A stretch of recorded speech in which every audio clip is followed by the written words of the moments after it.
has fallen 30% from the summer highs. Now it's down about $1.15 a gallon from their peak during the summer. Gas prices have fallen every day in the last week. Let me repeat, gas prices have come down and they continue to come down again. They're now down more than 27 cents a gallon in Wisconsin this past week, 27 cents in Oregon, 16 cents in Ohio, 25 cents in Nevada, 17 cents in Indiana in just the last 10 days. And that's progress. But they're not falling fast enough. Families are hurting. You've heard me say it before, but I get it. I come from a family, if the price of gasoline went up at the gas station, we felt it. Gas prices hit almost every family in this country, and they squeeze their family budgets. When the price of gas goes up, other expenses get cut. That's why I have been doing everything in my power to reduce gas prices since Putin's invasion of Ukraine caused these prices to spike and rattle international oil markets. Excuse me. I focused on how we can protect American families from that spike and give folks just a little bit of breathing room, as my dad would say. Today, I'm announcing 3 critical steps that my administration will take to reduce gas prices at the pump.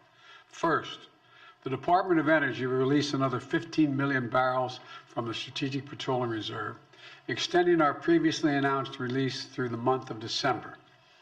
Independent analysts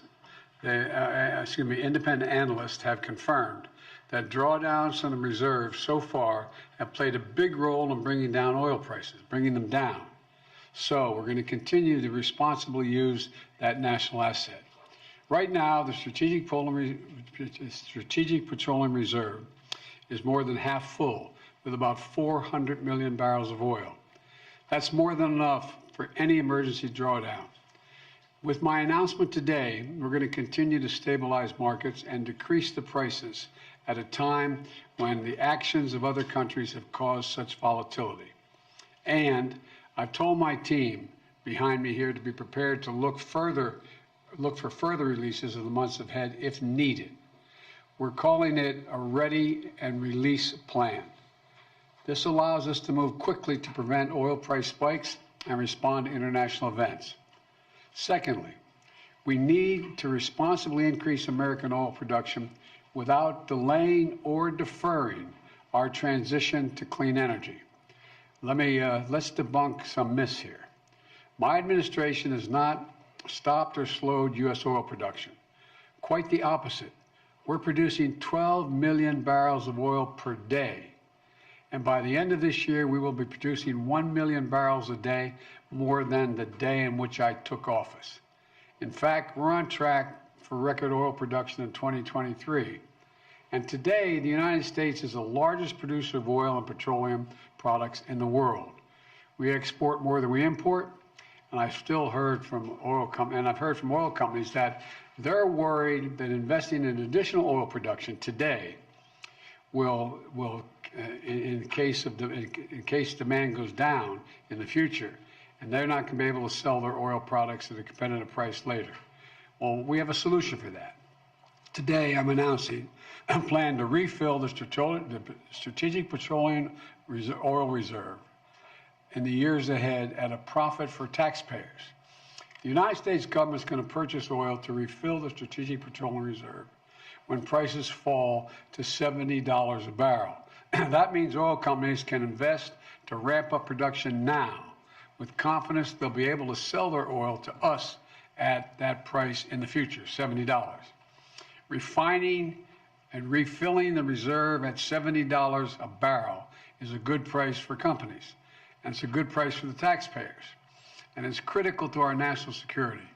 To put it in context, since March, the average price of oil has been more than $90 a barrel, the highest since 2014.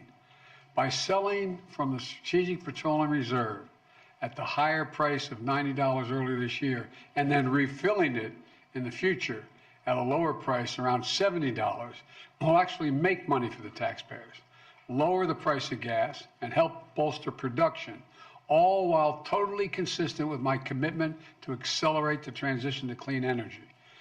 So my message to oil companies is this: you're sitting on record profits, and we're giving you more certainty. So you can act now to increase oil production now. The third thing I'm doing is I'm calling on oil companies to pass the savings on to consumers. Consider this.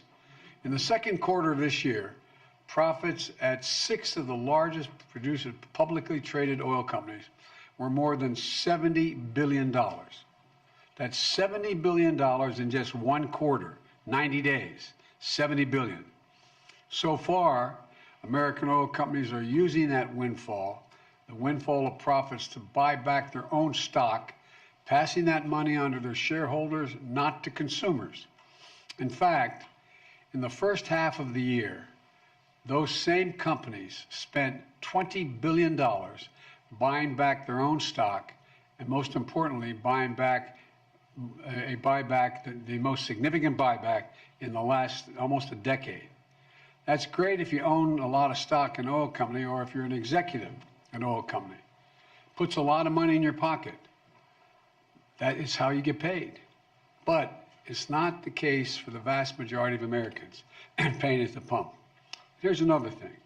When the cost of oil comes down, we should see the price of the gas station at the pump come down as well. That's how it's supposed to work.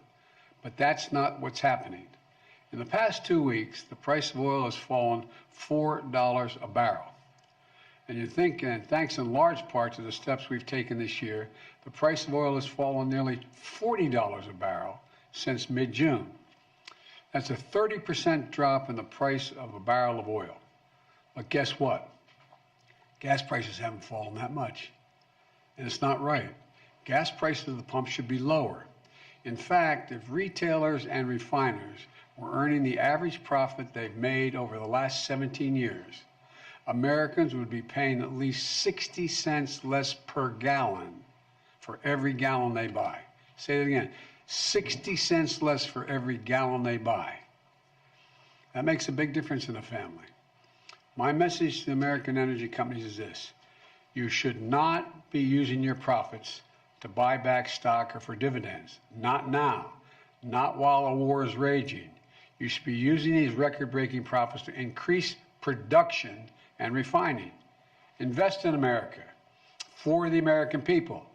Bring down the price you charge at the pump to reflect what you pay for the product. You still make a significant profit. Your shareholders will still do very well, and the American people will catch a break they deserve and get a fair price at the pump as well. One more thing I want to mention today. Our country needs to pass permitting reform to accelerate the development of clean energy. Right now, the process of getting clean energy projects approved is too cumbersome and too time-consuming. So I'm asking the Congress, pass a permitting bill to speed up the approval of all kinds of energy production, from wind to solar to clean hydrogen, because we need to get this moving now, quickly, now. It would take, if we do this, it would take historic clean energy investments that I signed into law and put them into action. In fact, one independent analysis has already estimated that the $369 billion we're making in federal investment that will generate, if we just that, will generate $1.7 trillion in total public and private investments in the years ahead. You can increase oil and gas production now while still moving full speed ahead to accelerate our transition to clean energy. That way we can lower energy costs for American families, enhance our national security at a very difficult moment. Let me close with this. I know it's been a rough 4 or 5 years for the country. For a lot of families, things are still tough. The choices made by other countries are affecting the price of gas here at home. That's why I've been acting so aggressively. Without the steps we've taken over the past several months to ramp up production and lower prices and get relief to consumers, gas prices would be higher than they are today. And we'll keep doing everything we can to keep it going, to ensure that our energy independence and security is available, and to lower gas prices here at home, and to give folks a little bit of breathing room. We just have to remember who we are. We're the United States of America, for God's sake. There's not a single thing we can't do when we put our minds to it. And we can strengthen our energy security now, and we can build a clean energy economy for the future at the same time. It's totally within our capacity. Totally within our capacity. Gas prices are coming down. We're going to do everything we can to make sure they continue to come down, and companies act responsibly so it's reflected at the pump. Thank you all, and may God bless you, and may God protect our troops. Thank you. Appreciate it. Mr. President, what is your response? I don't hear. Can you speak louder?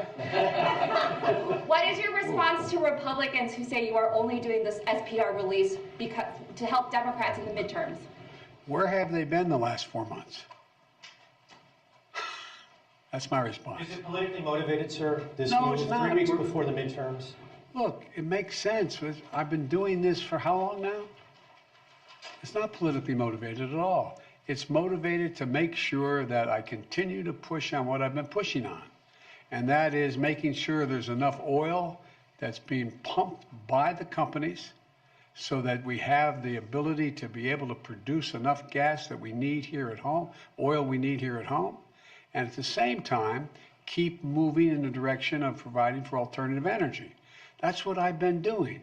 Now, the problem is these guys are asleep. I don't know where they've been. And they seem, you know, the price at the pump should reflect what the price of a barrel of oil costs. And it's not going down consistently.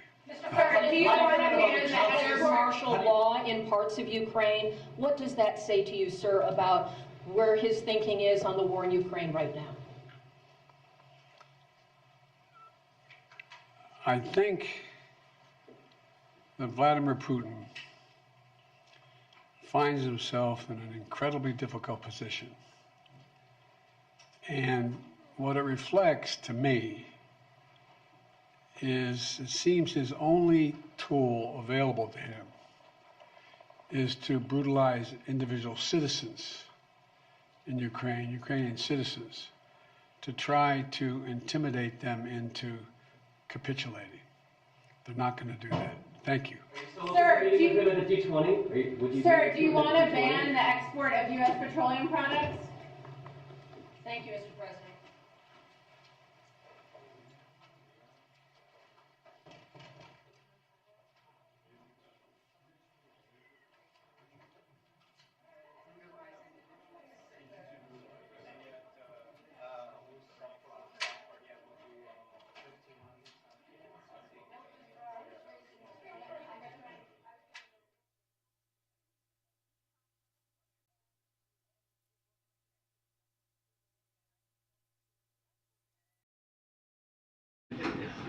Hey, are we still with the flag holiday?